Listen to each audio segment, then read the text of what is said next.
And thanks to everyone who is joining today for helping with the facilitation. And thanks to all of you. Okay, so let's get started now. So I will share my screen and get you all started off. And as usual, you have to tell me if you don't see anything or if you don't hear anything, but you see things, yeah? Can see and hear. Yeah, good. This is great. So today, as I said, well done for coming to session 4, and you have made it all the way through, and it will be another 2 hours, hopefully very interesting hours for you, and where you will very much focus on your own action. But today we will also talk about the assessment form. So you will get quite a bit of input how to do the assessment form if you're planning to get the certificate at the end of these 4 sessions. Then from content-wise, we will today talk about the 1.5 degree scenario. I think last time I asked you if you wanted to do it over Christmas to actually design your own scenario. So you might have done it. If you have done a scenario and you are keen to share your scenario a bit later in this first hour, please put this information in the chat now so that we know that you really want to share your own scenario.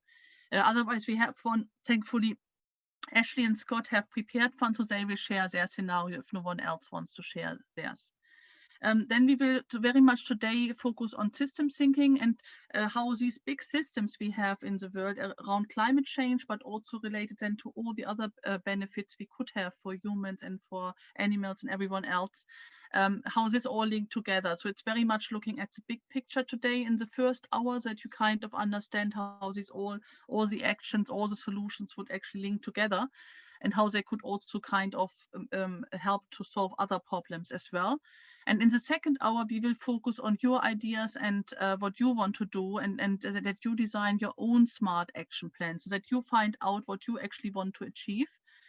And we have asked you before what you want to do in this session. So if you haven't done so, I will bring up a slide in a moment asking you for your input, but you could already put something into the chat now. And we will also, when you do your action plan, you will use a framework which will be introduced in the first hour, which is a flower framework, which will help you to analyze your own climate solutions, how it would actually help to solve lots of other benefits like health and so on. So this is the program for today. And as I said, I think I have to make my videos here small that you can see the full slide, I assume. So if you haven't done this, please put now in the chat what you want to focus on. So it is kind of that you, for example, you might have decided, okay, I really want to become a trainer and I want to roll out the carbon literacy training in my own university, in your own faculty, or wherever you want to roll it out. So if you want to do something like this, please put this in the chat now, but only if you haven't sent it to us in advance, yeah, because quite a few of you have sent your choice already in advance. So don't send it again in the chat. If you haven't sent us what you want to do, then please put it in the chat now. So you might do something like integrating climate change education into the whole university, or specifically into a specific course, or to do it with to do it with fellow students, for example, to set it up as a student-led initiative in your own university. But you can also choose totally different topics. So for example, we have already put a few in the chat which you could join, where we have people who have mentioned something specific they want to do, where we don't have a second or third person yet. So if you want to do this, please just respond and say, yes, I would like to join climate communication, for example, which is one of the topics where we have only one person who's really interested in this topic. So you might want to join this person. But it could be also other things. It could be, for example, that you're really keen to do something about food waste, and you might want to do a cookbook based on food waste, so that you actually give recommendations to people when they have something left over, what they can actually do with these things and how they can create different exciting meals from it. So this might be an option you want to do. Or it could be that you want to do an infographic for something and then actually roll it out with social media. For example, we had before Christmas, we had one of our courses here at Nottingham Trent University. One of the students actually decided to really focus on carbon sink, and she designed a really nice infographic which is actually helping people what they can do in their own gardens, or especially it's targeted to schools, as primary and secondary schools, who often have in the UK have quite nice grounds, so they could actually do something with the grounds. So she actually gave recommendation how they can increase in schools, in primary schools, in secondary schools, but also in private gardens or any other land anybody has, how they can increase the carbon sink of the soil there. And she made a really good infographic with easy tips for everyone how to do this. So it could be something like this, in which you then kind of send out via social media or any other communication plan you have to lots of people. So it's all these different topics you can choose. But we ask you to choose now to put this information in the chat so that we can make sure you are allocated to a group in the second hour. If you make a choice at the moment and you have something different in mind for your own to achieve afterwards, it is okay. So you're not kind of totally committed to what you choose for the second hour. The second hour is really to give you the chance to work with other students or other participants here in the course on a topic, to design as much as you can in the 50 minutes we will give you in the second hour, and then to maybe meet up and to form a permanent group, or to form a group for a month or so to develop your plan. As we had before in trainings, people who decided to work permanently together, or some people who decide to at least meet once or twice again to actually formalize the action plan they want to do and to work together on one project, or just to be an inspiration to each other, just to do brainstorming together and to meet up to actually have different projects, but meet up to kind of check in with each other and mentor each other on how to do these things. Or people have decided, actually what I want to do is so different from anyone else in this group, I will do my own thing, or I will do it with other people. We had also people like from Extinction Rebellion, for example, who decided that they actually wanted to take something from the training into their group and then make something there. And they kind of had an action plan how they wanted to move it forward within their group they were engaged in anyway, kind of. So all these possibilities are possible. So it's really up to you. So you're not kind of have to actually work with the group you have this after this in an hour, but you might want to. So you might really think that is actually a good idea and you enjoy working with others and you might want to keep going. So it's totally up to you. But by now you should have put your choice in the chat. So I gave you a bit of a chance by talking about it for quite a while.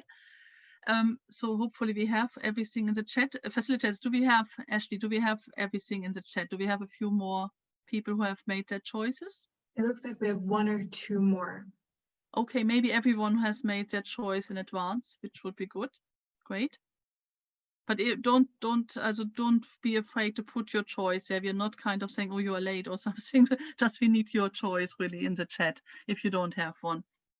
Okay, so but we want to have the first hour is quite a bit on new input. So what I want to do now is I want to share with you En-ROADS, which has been developed by MIT Climate Interactive. And I will introduce it a little bit to you. So when you go to the link, and we have put the link again for you into the chat, so then you can look it up for yourself, or you can do it afterwards if you haven't had a chance to look at it before. So what you see now, is everyone actually seeing En-ROADS? Yeah? Everyone seeing En-ROADS? Yes. Good. So what you see here is that on the right-hand side, when you look at the graph, it's actually the temperature increase we are going to have if we don't do anything. So this is actually based on business as usual. So if you don't do anything, we are actually getting to 3.6 degrees Celsius. And obviously this is not at all what we want to go for. We hope that we will go for, actually we would hope we don't go for any increase, because any increase in temperature will have, as you have seen in session 2, lots of negative problems for lots of people in the world. So if we could avoid it, we wouldn't have any increase in temperature. But obviously the Paris Agreement and the agreement we had further, or the recommendation we had after the Paris Agreement, is saying that we should really aim for 1.5 degrees, because this seems to be what we are just about can manage without having catastrophic circumstances in the world. So obviously to go for 3.6 degrees as we do here in the moment, and this is really based on everything we are doing. So what they are doing in MIT Climate Interactive is taking all what everyone is doing in the world, trying to put it all together, calculate it all together, and give us this current graph. And you might wonder how this actually compares to the what other researchers are doing in this regard. You might know that we have 6 research centers in the world who are analyzing everything we do in the world and are giving us these predictions, what is going to happen in like 10 years time, 20 years time, up to 2100. They all make similar graphs like this one. And when you compare the one from En-ROADS to the 6 which are made by the research centers, you will see that they are actually, that this line is very much in the middle of them all. So they do disagree on tiny things, but they are very much all predicting the same development. And what they also do is they work quite closely together. So for example, if, as you can see that this already shows the time from 2000 to 2020, which obviously is something which has been in the past. So what they do is actually comparing all the things which have already happened and how they have predicted it from 2000 onwards. And then they kind of, if they realize that the actual development has been not on top of what has happened, they adjust their calculation. If this is the case. And this is what all the 6 research centers are doing and what also En-ROADS is doing based on also if they kind of get something not fully right, they kind of adjust it after they have after the year has passed, and they kind of adapt and improve the calculations which are in the background of this model and make sure that they have got it right. And so what you see here is very much one which is actually faced for the public. So it is based on the same kind of scientific insight and things, but it's made in a way that everyone in the public can use it and everyone can also try to make changes. So what you find here at the bottom is all the different climate solutions we have talked about in all the sessions and what you can do. Yeah, for example, if you look at methane and others, this was for all the things we talked about with food waste and what you can do about food waste, but also about reducing meat and so on, also not to eat so much meat. Then we have here carbon removal, which includes things like carbon sinks, which we talked about last time, and what you can do about this one. We have other things like transport, as if you, for example, would increase the energy efficiency of transport or the electrification of the transport, what you could change. And then we obviously have also all the energies here. So we talked about fossil fuels and how bad they are for actually this prediction here that we have 3.6 degrees. And so you can see how actually at the moment, if we don't do anything further, how this will develop, how much we will actually use coal, how much we will use oil, and so on. So it's kind of what you can find here. Then if you go into more detail here, you can, for example, go in the background of oil. This gives you all the information in the background. So it's kind of, for example, at the moment set on that you don't subsidize coal anymore, but you also don't put any tax on it. Yeah, and then when you do make a change on the lever, then you actually do change these things as well. So then the tax subsidized start year would be, in this case, they have changed already to 2021.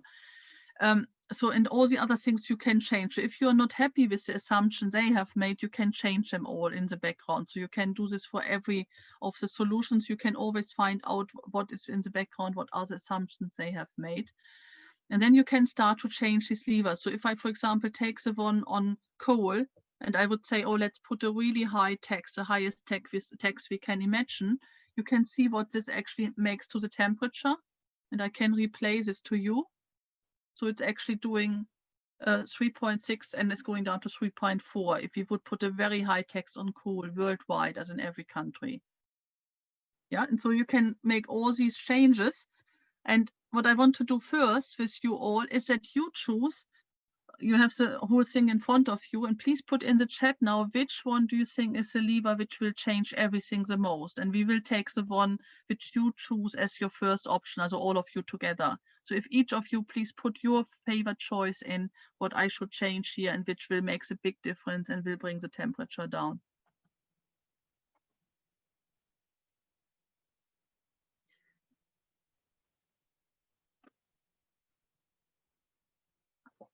So far, I see energy efficiency for buildings. Let them all choose. As everyone, we have 40 participants at the moment, so everyone should very fast put their choice in, please. And then Ashley and Natalia and Scott will actually try to figure out who has the most vote, and then this is the one we are going to change.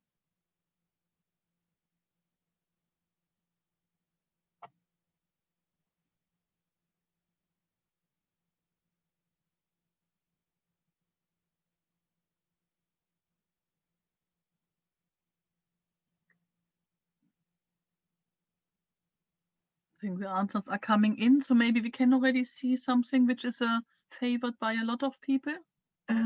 So far, I see methane has 3 votes, deforestation has 3 votes. Okay. Maybe should we try to do the methane one then? Let's do it. At the moment, I do it on full power. So if we would really highly reduce what they see possible, what is possible at the moment from the conditions we have worldwide, you can see how much it has changed. No, also it has changed from. Oops.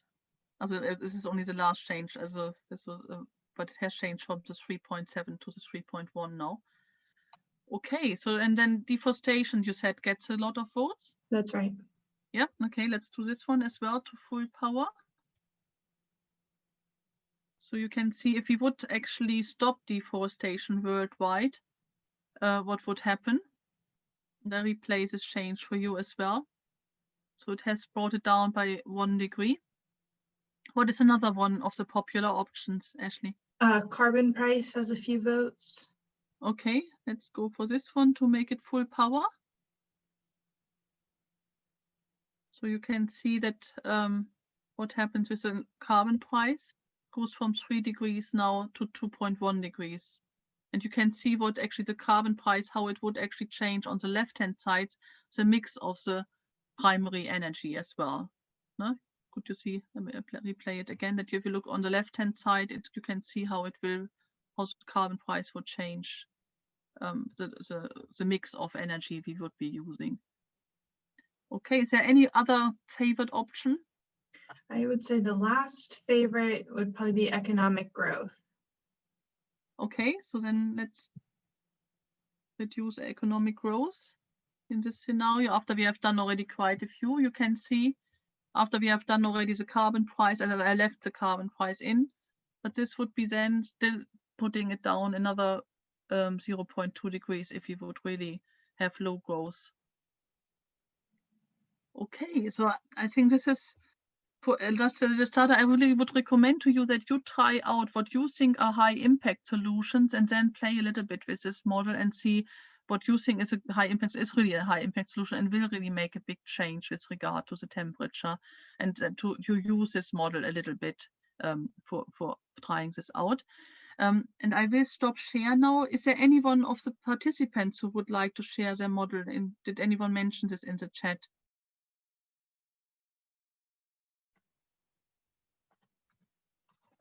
If not, then I will hand over now to Ashley and Scott, who have prepared their model to share with us.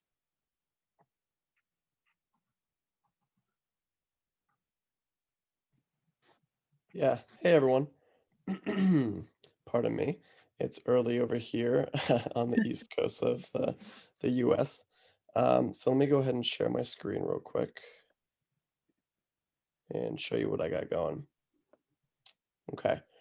So I am by no means a climate expert, unlike 3 of the PhDs we have as facilitators.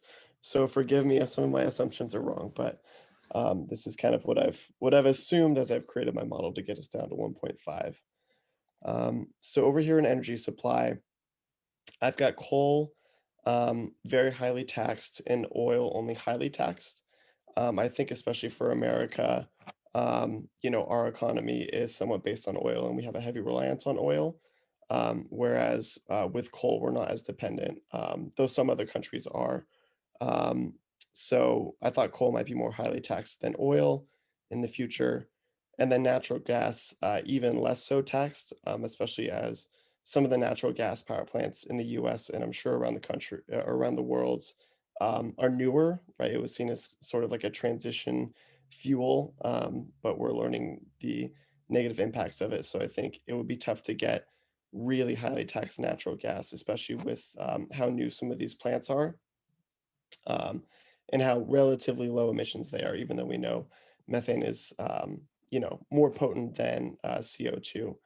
Um, I thought bioenergy would be subsidized, but renewables will be very highly subsidized, right? So solar panels, windmills, things like that, hydro. These are kind of new technologies that people are interested in. And they can also be really market driven. So subsidizing these will, help boost the market for renewables. Um, and, I think that there's some incentives there from a market perspective. Nuclear, I think, will be somewhat subsidized. It seems like nuclear isn't being harnessed in the same way as renewables are, even though, nuclear has more deployable energy than renewables. But I think with battery technology, again, renewables are going to kind of take center stage. I don't think nuclear is going to go away, but I don't think it's going to be the major selling point of the future, for better or for worse. New zero carbon, I put it kind of in the middle for breakthroughs. There's a lot of research being done right now and a lot of resources being poured into this area. Um, there could be some breakthroughs, but getting something from successful in a lab or successful in experiments to market takes a while. So that's kind of why I have it in the middle there. Um, and then a carbon price overall, I have that for very high. Um, you know, yeah, I think that's like pretty simple and something at least the US, which I know most of it has been discussing for 20 years at least. So I think that could come pretty easily. Transportation, I kind of have that as another market driven sector. So energy efficiency and electrification, I have all the way up. I didn't have them all the way up initially, but to get us down to 1.5, I thought I'd turn them all the way up. Again, market driven. We have a lot of car companies that are moving toward electrification.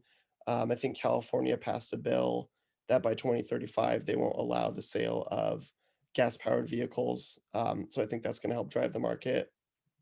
And energy efficiency kind of goes toward that same realm: better batteries, better drivetrains, et cetera, et cetera. Buildings and industry, I think that energy efficiency isn't as sexy as electrification is. Not to mean that it won't increase. I think it'll increase a little bit, but I think electrification, solar panels, things like that. I think that that's going to be more incentivized and probably taken more than just energy efficiency. Growth population I have has high growth, right? We still have some parts of India, parts of China, other countries who are working on industrializing. I think that's going to continue. I don't think anything's really going to stop that, or there's going to be a decision to stop that anytime soon from a government perspective. And economic growth, I have the same. As rural areas become industrialized, economic growth is going to increase. And the incentives are there for economic growth. So, I see that actually increasing as population is increasing. Um, Again, not just as the status quo. Deforestation, I see that as being highly reduced. It's kind of like a heavily political topic, and there's a lot of pressure from a lot of other countries, especially toward Brazil and their rainforest deforestation. Um, so I think that this is something that's going to be highly reduced, just as it's in the news. um, Methane and other moderately reduced, right? So we have, um, you know, less meat consumption, hopefully, in the coming years. That'll help reduce methane. Landfills is obviously an issue, so I think we'll moderately reduce these, by capping emissions there, but nothing significant. And then carbon removal, sorry. Right, this is the great golden goose for all of us who are hoping that we'll just become saved at the last moment from climate change by removing carbon from the atmosphere. So afforestation, planting trees, we're already seeing this as a huge trend. You guys have probably seen on YouTube, there's I think it's like the 3 trillion trees project or something. CEOs of large companies are investing in this. Again, it's kind of a sexy thing. And so we're already seeing high growth. I think we're going to see even higher growth in this area. And then technological, right? So a lot of the technologies that we use to remove carbon are still somewhat nascent, especially if you're going with direct air capture. But again, I think we're going to see high growth here because people want to, undo what we did previously, probably more than change what we're doing right now. So I have those all the way up, and that's how I reached 1.5. So yeah, if you guys have any questions, feel free to pop it in the chat. but that's kind of what I got, or Petra, or anyone else who wants to hop in. Yeah, okay, no, thanks very much. I think it's a really great scenario, and also you explained it very well, that you actually gave a rationale why you have made all these choices. So thanks very, very much. And I think people can see how it can be all put together, and how actually all the things you have read about, you have heard about, all the solutions we had here, how you can actually include them in your own scenario. And I would really encourage you to do this. Maybe one thing you might wonder, how much drawdown solutions, we had the things about refrigeration and things like this, how much they actually feature in this model. And Scott, leave your model. It's okay. Leave your model, please. And actually, they Climate Interactive says that they are always working on integrating the drawdown solutions as well, but they are not all included yet. So they are kind of constantly, in the background, they are constantly, when they are actually really good solutions are coming up, they are trying to integrate them, and obviously there are some mathematicians who then put them into formulas, and so in trying to get them into this model as well. So if you go to the website, you can actually they have a whole website dedicated to drawdown, to a dialogue between drawdown and how much it is already included here in the model as well. And I can see in the chat that quite a few people are now sharing their own scenarios. Is there anyone who would like to share it with all of us, or do you want to rather have people looking at it? If any, I think we would have time for one more, not fully explained, like Scott did it really nicely for all of us, but one where we can have a short look and you could highlight a few points in your scenario. Does anyone wants to do this? Because I could see, I think Leah has just put something on, and I did see Victor before as well. Would you like to share yours with everyone and shortly talk about it, or just leave it in the chat? I could, if you like. Yeah, okay, good. Then if Scott stops sharing, then you have a chance to share. Okay, let me just quickly see how I share.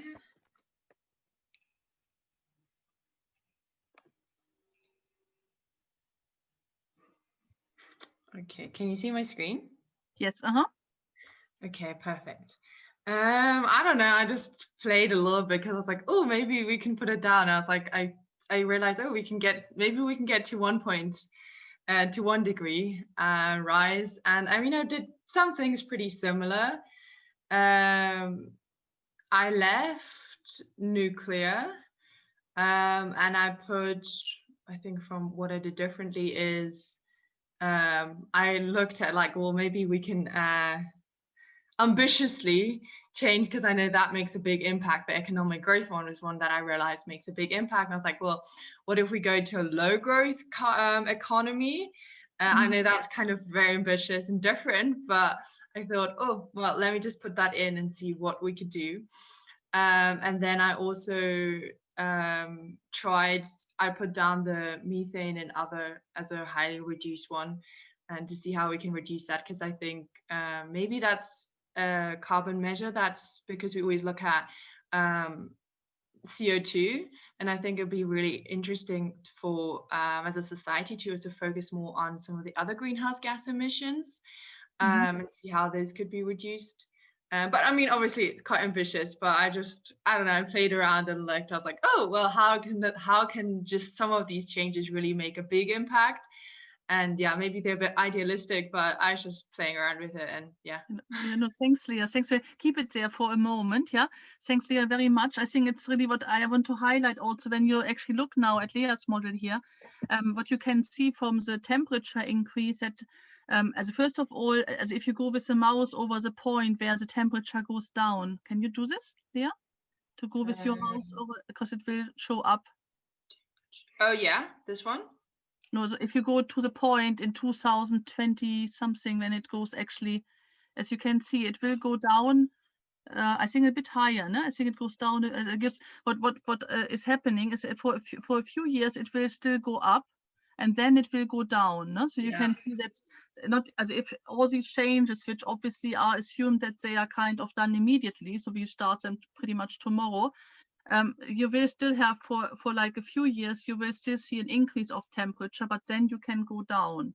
Yeah, so it goes very much. And I think what I really like about Leah's model here, that she actually has managed to go to 1.0 degree, which is what the drawdown people also say, that we actually could, if we are really ambitious, if we do solutions very, very fast, we can actually get it down. And we will go slightly higher still for a few years, but then we could get it down, and we could go down beyond the 1.5 degrees, which would be much, much better for our planet, and for all people and everyone else, kind of. So I think this is really nice that you do show this with how the temperature could really go down to then very much with all these solutions you have put in here.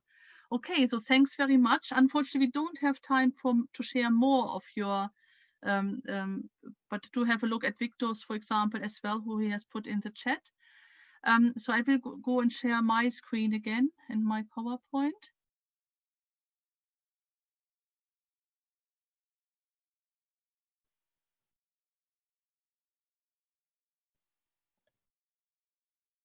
So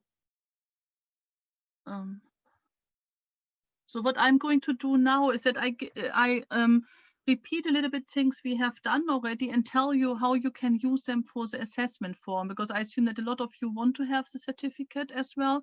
Obviously, you don't have to. You can just have done the training for your own benefit. But in case you want to do the certificate at the end, I want to give you a bit of hints now, how much, what is the word count and things like this, which people have already asked in the past. So I will talk a little bit about this. Obviously, the En-ROADS training we have just done, or the En-ROADS simulation we just had, could be something you can use for question 3. Yeah, you could put it actually in question 1 as well. So I will talk a little bit about this in a moment as well. If you remember back very much in session 1, we had Project Drawdown as the first quiz where you had all these high impact solutions. And we just had now all the different solutions, more solutions in the En-ROADS overview. So both of them are very good to answer the questions for question 1. Because, you know, in question 1, you have to actually show how you want to get the temperature down and the carbon emissions down until 2038. And obviously, as you just saw in Leah's model there, you can actually play around with the En-ROADS and try to actually put all these different solutions together and kind of then see, okay, if I do all these things together, I will get actually to this aim that I will be by 2038 degrees in 2038, that in 2038 I will be with maybe 1 degrees or 1.5 degrees. I think 1 degree is a bit ambitious by then, but 1.5 degrees. So you might want to put this together, and you could put this all into the question 1 to answer question 1. And you might have made notes for question 1, because we recommended to you that you always make bullet points while we were doing all these sessions.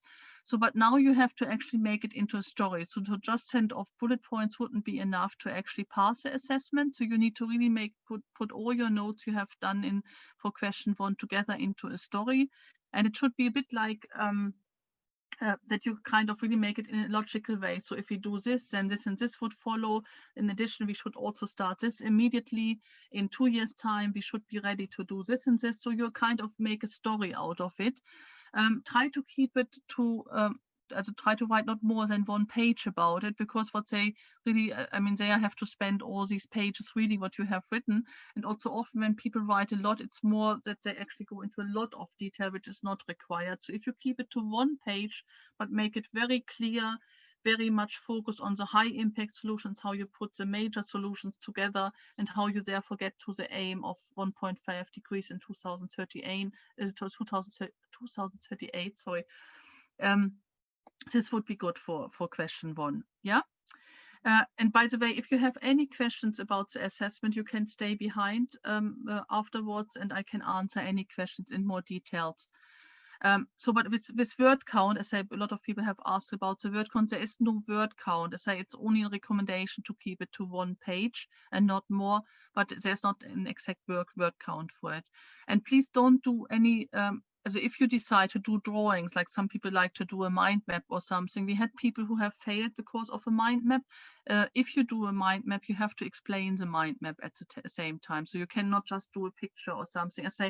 people in Manchester who are going to do the assessment, they need to make sense from what you have written, and you can't leave it to them to fill in all the gaps from your picture or something. You need to really explain it to them that they can understand you have learned in this training how to do it. Okay, then in session 1, you might remember we had the WWF calculator where you actually analyzed your own footprint. And this can be used to actually do the question 2. You might have made some notes in session 1 already for question 2, which is about your own changes. So it's actually explaining what you want to do and what you want to change going forward. And for this one, it's really important for question 2 that you show what you are doing, what you have been doing before the training and how you want to change. So, for example, if you have been the meat eater of the world, having meat for every meal kind of, and then you decide to suddenly have no meat at all, obviously the change would be really immense if you would do this kind of. But if you, for example, have already been a vegan, you might not, actually doesn't make any change to your lifestyle if you then decide not to eat meat because you have already been a vegan. Then you might want you need to choose other high impact solutions. And you might remember that we had things where is, for example, your food produced. So if you, for example, you are eating vegan, but you are eating, for example, if you would be living in the UK as I do, and you would be eating asparagus at the moment, you could maybe have even a worse impact than if you would eat a beef burger. So you need to really kind of make sure, even if you have already a vegan lifestyle, have you considered all the other things you need to consider to actually bring the carbon emissions down. So, but it's really important for the question 2 that you say where you are now and what is your change, and do choose change which have a high impact. And obviously this will be harder if you have been already quite a conscious person, you have done already loads of things, but hopefully we have done enough in the 4 sessions which gives you inspiration to still change something which will improve your own lifestyle. So if I go to session 2, you might remember that these were also high impact solutions, and we put them into a positive future scenario. So these are things which you can put into question 1 and question 2. So you can use these for question 1 to actually explain how you want to achieve worldwide your changes, or you can choose anything which you can see there on slides for your own changes, so what you want to do in your own lifestyle to change. So this might give you a bit of inspiration for this too. Then we had in session 3, the last one, we were talking about Mike Berners-Lee and how bad are bananas. And I would really recommend that you get this book or you find similar information, because this gives you really lots of different ideas. I think before Christmas, we kind of talked about how Christmas or other big religious festivals in other religions, how they often have a lot of food and have a lot of food waste because they have actually bought too much, so that they kind of can actually feed everyone nicely and everyone gets special things, but at the end there's a lot left over. So you can have this, what Mike Berners-Lee calls excess Christmas, or another festival which is an excess religious festival which you might celebrate in your own religion. So this might be a real problem if you kind of do all these things, like you give loads of presents, and he was actually calculating in his book that about 20% of presents are normally not wanted, so people don't really use them. So this is actually obviously something which could be avoided. Then he was talking about lights, because a lot of festivals go with a lot of lights. So you have a lot, as if you don't use LED lights, for example, you might have a lot of carbon emissions this way. And if I looked around, like even in our street here in Nottingham, there were so many lights on, and I'm sure they were not all LED lights. I thought it was a bit of an excess illumination, but obviously a lot of people felt with COVID already reducing everything else, they felt like they had to actually at least make their house sparkle, kind of. So these kind of things you have always done, where you have always kind of made sure you have an enormous amount of lights on for a festival, and you might be able to reduce this as your high impact solution. But it's also, we had a lot of other things in session 3, like what could, if, for example, if you would be, if it's outside of COVID, you would be flying to a lot of conferences or to just for fun or so, if you can maybe change this and you don't fly so much anymore. So there are lots of other opportunities where you can change something in your own lifestyle. Again, this is all for question 2. Important you put what you do at the moment, and why the change you're suggesting is for your own lifestyle, a high impact lifestyle. And this doesn't need to be more than like half a page. So you can really make one paragraph very clear about your current lifestyle in relation to the high impact solution you're suggesting. So for example, it could be all about how much you have traveled and did fly to other countries. For example, in one of the previous trainings, I had someone who was actually traveling 12 times per year from the UK to Switzerland. And she realized that actually it's not really necessary to do, because she can do things online, and she has actually decided for the future, when COVID is hopefully finished, she will only actually fly once per year to Switzerland, and all the other meetings will be online. So she has actually reduced 11 flights from the UK to Switzerland, and she has decided that this one flight she is still doing will not be a flight, which will be actually a train journey to Switzerland. So this could be a high impact. So for the first paragraph, you only need, for example, in this case, talk about your travel habits, then that your high impact solution will be not to fly so much anymore. And then you will should obviously also show how much you are saving. So it would be good if you put an amount there as well. So how much is the carbon you will be saving? And we had this in the slides for session 3, for example, for flying. And you can find other information in session 3.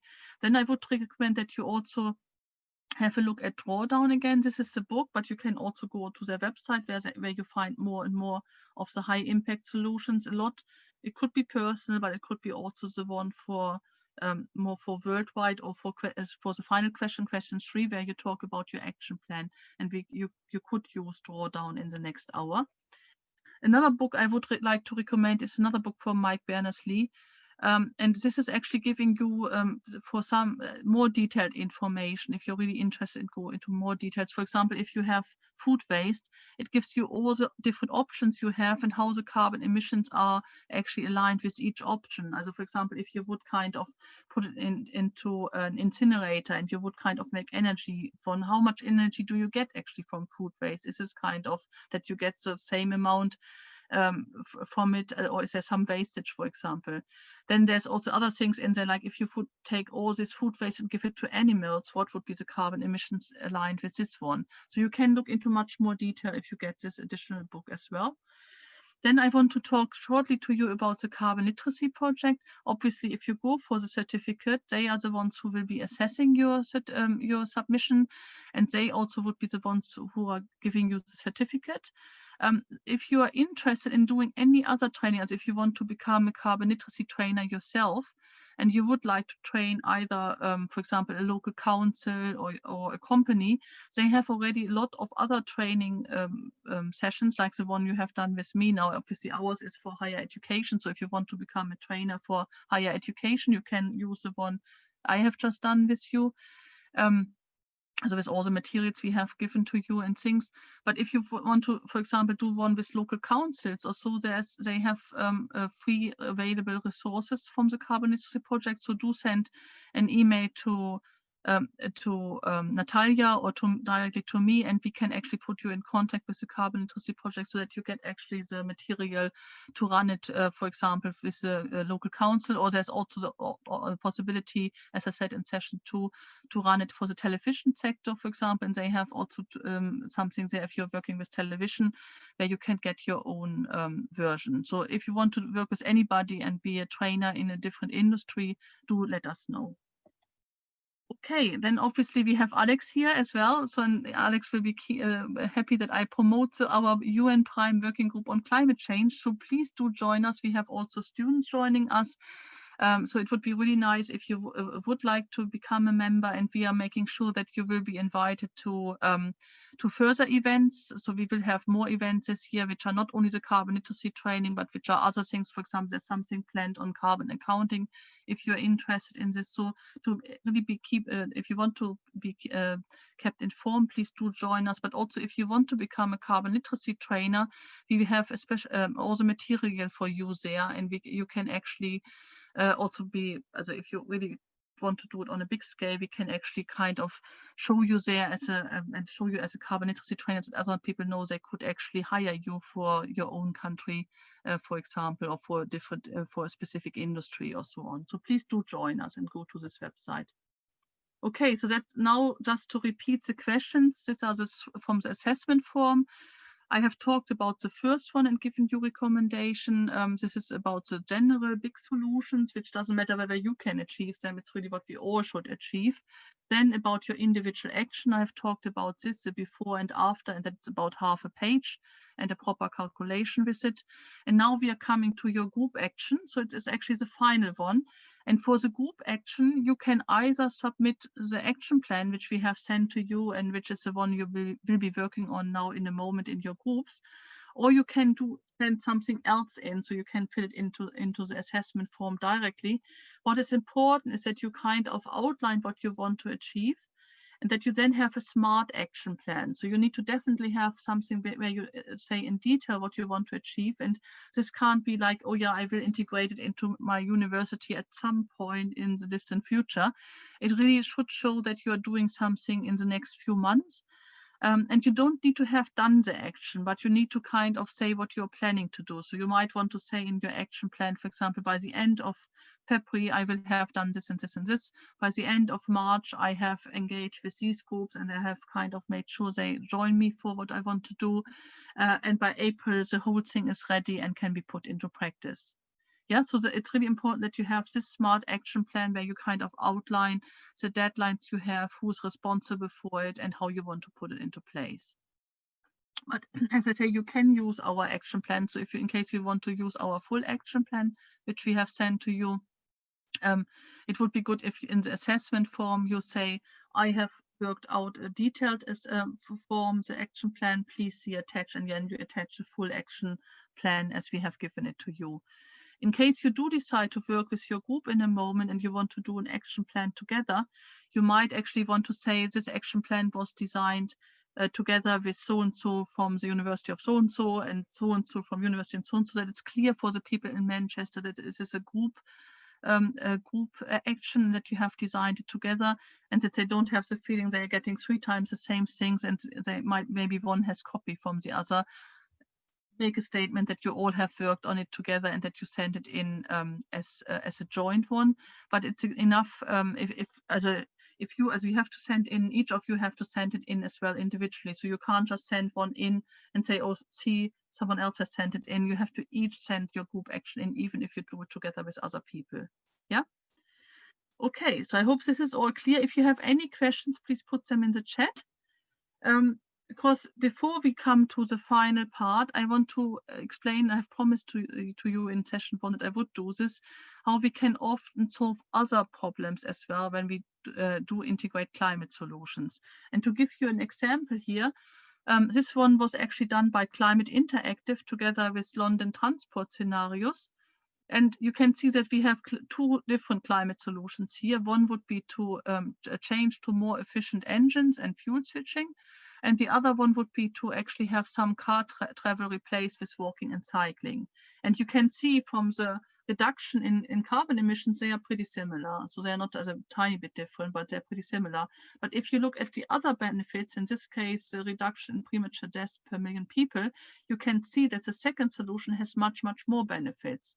Also by kind of making people more active to actually that they decide to ditch the car and they walk, or they cycle the distance they have to go. Actually, it kind of helps a lot of people who have not done any exercise before to become more active. And this obviously has really, really a lot of benefits for their general health. And this is also what is used actually when, for example, a health service is calculation how many people might die prematurely. They will calculate how many don't do any exercise, because premature death is very much linked to not doing any exercise. So you can see by actually doing this, replacing going walking and cycling, you can actually, with the second climate solution, you have all these extra benefits for people. And this is only one example. You can see here, these are all the different, if you look at these categories, these are the categories for En-ROADS, which we just had on the other screen as well. And this shows you all the co-benefits you would have from implementing all these solutions they have suggested. So you might want to look, this is actually on their website as well. You might want to look it up later. I want to give you a few examples, which I took from the Climate Interactive slide deck, which is available for everyone to download, and you can also get it on the website. And one I really like is green curtains, and this is coming from Japan. And this is actually that people plant anything outside from buildings, which has on one hand obviously a positive impact on carbon emissions, because by doing this you actually regulate the temperature inside the buildings, and therefore you might not need so much air conditioning because it's already cooler inside the buildings when you have such a green curtain outside. So this is one of the benefits. So it definitely has a climate solution benefit, but you also obviously, depending on what you're planting, you might improve healthy diets of the people surrounding these buildings. You might reduce pollution generally through these plants, and you also, it might be aesthetically pleasing if you have all these green buildings. Kind of, you might have, some of you might have seen one of the skyscrapers in Milano in Italy, and how they actually have used lots of trees and other plants to actually kind of populate this building, which also obviously has an impact on biodiversity, and it has an impact on pollinators. So you might have more bees and so on, which actually can live on these, even on these kind of skyscrapers, which all the plants you're providing there. So these are all the extra benefits you can get there. This one is actually one from Bogota. And there they have decided, this was obviously before COVID as well, that on Sundays they would close all the big streets, so people could actually go out and do exercise on the streets in Bogota, which often helps people from lower economic backgrounds, that they actually, first of all, don't have the noise you would normally have in a city center, they don't have the air pollution on these days, and they have space to do all the activities they want to do, like going cycling, going running, and so on. So it has, again, lots of different benefits. And I will not go into further details, because I need to make sure from the timing that we have enough time that you can actually work by yourself. I will try this one more time, but let's see if it works. No, it doesn't work. So I will actually stop the come on, and show it from, I have already prepared it on my, so I will show you a little video which kind of explains you how all these other benefits can be analyzed, and it's a flower framework. Hopefully I have shared my sound, otherwise do let me know. Do you hear sound? Do you hear sound? Not No. yet. Oh, okay, then I have to.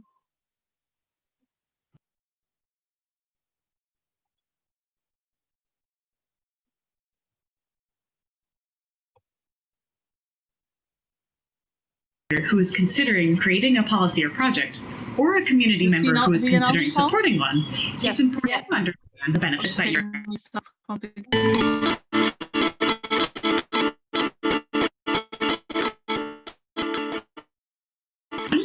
We've developed in our multi-solving program at Climate Interactive that will help you realize the breadth of benefits that are possible with climate action. Multi-solving means you're doing something that's good for the climate and is also good for people in society. If you're a leader who is considering creating a policy or project, or a community member who is considering supporting one, it's important to understand the benefits that your action might create and who will receive those benefits. This tool is called Flower. Each part of the flower represents a different type of benefit. At the heart of the flower is climate protection. Policies that protect the climate either reduce emissions of greenhouse gases or sequester them from the atmosphere. Since we're a think tank focused on climate change, each of the policies we analyze will have this central benefit. This green petal represents food and water benefits. Policies that increase access to healthy food or clean water would be represented by this petal, such as a program that redistributes food waste. This blue petal represents economic benefits. This might include policies that create jobs and business opportunities, help people save more money, or improve wages. The red petal represents health, well-being, and safety. Any project that helps keep people safe or keeps people physically and emotionally healthy, such as green space in a city, would be represented by this petal. This purple petal, the connections petal, is a little less concrete than the others. It refers to connections between people and connections with nature. So, a project that increases a feeling of community would merit this petal. The orange petal represents energy and mobility, including the ability to make the things people need and the ability to get around. So, public transit projects would be represented by this petal. And last but not least, the yellow petal represents resilience. No matter how hard we try to prevent further climate change, there's still going to be some serious effects. There will be sea level rise threatening homes and businesses, stronger storms, longer droughts, more disease, and economic crises. Resilience means people can survive and even thrive in the face of this uncertainty and disruption. A project restoring wetlands to reduce the impact of flooding could be represented by this petal. Just as important as noting the benefits of a project is noting who will receive those benefits. As a flower user, you can shade each petal to show how the benefits are distributed. Shading the center of a petal indicates the benefits are going toward people who are already privileged and well off. For example, a policy that promoted electric cars would only be available to people who can A, afford a car, and B, obtain a driver's license. This outer shading means that the benefits are going toward more marginalized and underserved populations. An example of this would be a program that creates a pedestrian walkway in a community of color. And of course, it's possible that everyone will receive the benefits of some projects, regardless of their degree of marginalization. In that case, we don't use any extra shading. When planning, think about what your assumptions are and what needs to be true for the benefits to be distributed as you think they will be. For example, is your pedestrian walkway accessible to people with disabilities? Let's create our own flower diagram. It's as easy as printing out a copy of a blank flower diagram from our website and coloring it in with whatever you have on hand. Our subject is an organization called Plant It Forward Farms, which trains refugees in Houston to set up organic farming businesses. Urban farms reduce greenhouse gas emissions by reducing the need for food transportation, so we know this policy is protecting the climate. We know this project helps people access fresh local produce, which means we can color in the food and water petal.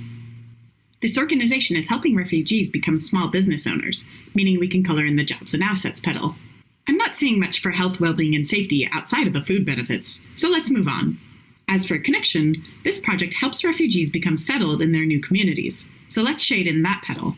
There aren't any obvious benefits in energy, industry, and mobility, so we'll leave this one blank. As for resilience, Houston is a city that imports most of its food. Creating urban farms means the city is becoming more self-reliant, so we'll color this last petal yellow. Now let's consider the equity component. Who is receiving these benefits?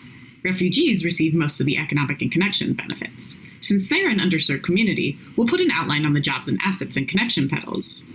The city as a whole is benefiting from the food they're growing and the improved resilience, so we can leave the food petal and the resilience petal as is, since everyone is getting those benefits. And there you go. You can do this exercise with any policy that's being proposed, or any project that you're considering, to evaluate its benefits or compare it with other proposals. It's not an exact science, so don't stress about it. Our free website, solving/flower, and we hope you find it useful. We created Flower because we want to see communities that are healthier, more prosperous, better connected, and better prepared for climate change. Whether you're a policymaker, project leader, or just a concerned member of your community, you can use Flower to evaluate potential investments and to advocate for new ones. Let's start creating a better world together.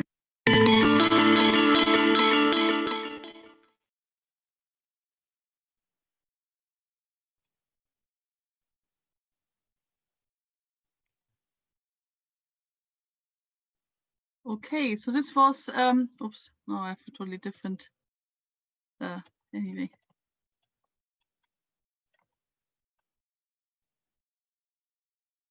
So this was a flower framework. So I hope hopefully you can, I think you don't need to download this flower because obviously it's a very basic flower. So if you want to do it in your group, you just might want to take a paper and a few colored pens to do it, or if you want to do it afterwards for your own action plan. I think this works quite well as well. So hopefully you have, otherwise you can look at the video again to compare it when you have your climate solutions. So what we are going to do now is actually that we go into the groups. We don't have 70 minutes anymore. We will have about 40 minutes. So what you need to do now is that you start with deciding. Oops. Oh, that you first. Because obviously you don't know each other, we have put you together based on your choices. You might want to introduce yourself and explain to each other what you really want to achieve. And by doing this, you will find out if you really have a joint target or if you kind of can decide to actually join it up, because you might think, oh yeah, actually what this person is suggesting is really what I want to achieve as well. So you might want to do it together. So do identify whether you can do a project together. and then which one would be your target audience. For example, if you have decided to actually integrate it into your university, are you specifically thinking of teaching other students, or are you thinking of teaching staff, or especially operation staff, for example? So decide who is your target audience for your project. And if you can all agree, you might want to decide that you really want to work together, or you might realize actually we have quite different ideas, but let's just kind of do the first things together as a brainstorming activity, and then everyone else in this group will do their own thing. So you might have actually have different projects and different target audience, but you might still want to help each other to actually get started today. And then obviously you need to kind of look at the next step is to look at reduction targets and the matching high impact solution. And this will be quite different depending on what you want to do. For example, if you want to integrate climate change education in general, the way we have done it here with the carbon literacy training into your university, you don't need to look into detail to actually choose more what you want to do in detail.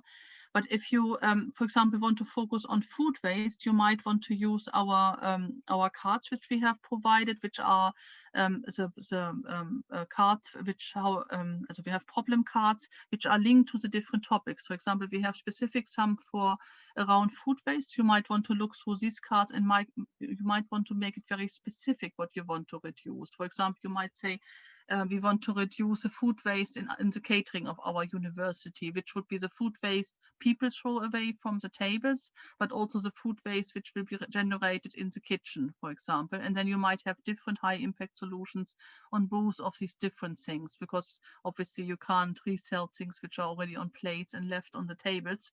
So you might need another solution for this one than you need for the food which has been left from this day's cooking in the kitchen, and you might want to have a different solution for each of them. And this also, if you, for example, I did see that quite a few people want to focus on research, obviously this will be also quite specific. So if we had people focusing on blue carbon sinks, for example, and this could be your project then, and you kind of decide in detail what you want to achieve there as reduction targets and what the high impact solutions would be for you, taking also the country where you live into account. Then when you have a few high impact solutions, we would recommend that you use the action plan, that you use the flower framework to actually analyze the impact solutions you have. So as we have just shown with the flower framework, so that you actually analyze, okay, this solution would benefit mostly people who are really rich, kind of. For example, this one would more benefit marginalized people, and then make your choice, kind of. Or you might have a solution which would benefit everyone, so you might want to go for this one. So we would really recommend that you use a flower framework so that you can implement a high impact climate solution, which is also has a high impact on something else, on another benefit. And then obviously the final one in this action plan will be the smart action plan, which is really required so that you really put it into place in the next few months, and that you outline how you want to make it happen. People have been able to get through it all in 40 minutes, but you don't need to kind of stress around. As if you have the feeling you rather want to discuss a bit more on the beginning and you want to meet again, this might be the better way of doing it than to actually try to rush through the whole action plan and have something which is not well developed and things. So you might want to decide to meet again, or to do it each in your own way and finish it off in your own way afterwards. Also, we had a bit of a problem with the problem cards. In case, we will make sure that afterwards you get an email and you get the problem cards as well, in case you want to use them for your action plans, because they are quite good to get you going, because we have organized them to, like, for example, if you really want to focus on the food system, you might want to look through the cards, which might give you inspiration, what could be the points where you can make the most change. So this is actually quite why they are quite useful for this activity, to find out what makes the biggest impact. And also, if you haven't got around to doing the flower, and so I would encourage you to do this. But the most important thing when you send it in for your assessment is that you have your smart action plan. And obviously you don't need to have such a smart action plan like the one I have here. You can do it totally in your own way. The most important thing is really that you show what are your targets, when do you want to achieve them, and who's going to help you to achieve them. As I said before, it's not important that you have done the action by the time you submit your form. It's important that you have planned what you want to do. Yes, this is quite a difference. So you don't have to do everything by the time, because we only give you 4 weeks now. So it won't be enough to do everything, but you need to have planned everything. And this is the important thing you need to submit. Okay, then actually this is not the right slide here. So don't send everything to the Green Academy, which is my team at NTU, because they would be overwhelmed and don't know where you're suddenly all coming from. Please do send it to Natalia again, who has been your main contact the whole time. So if you could send it to Natalia, please, this would be really nice. And I think now we are at the end.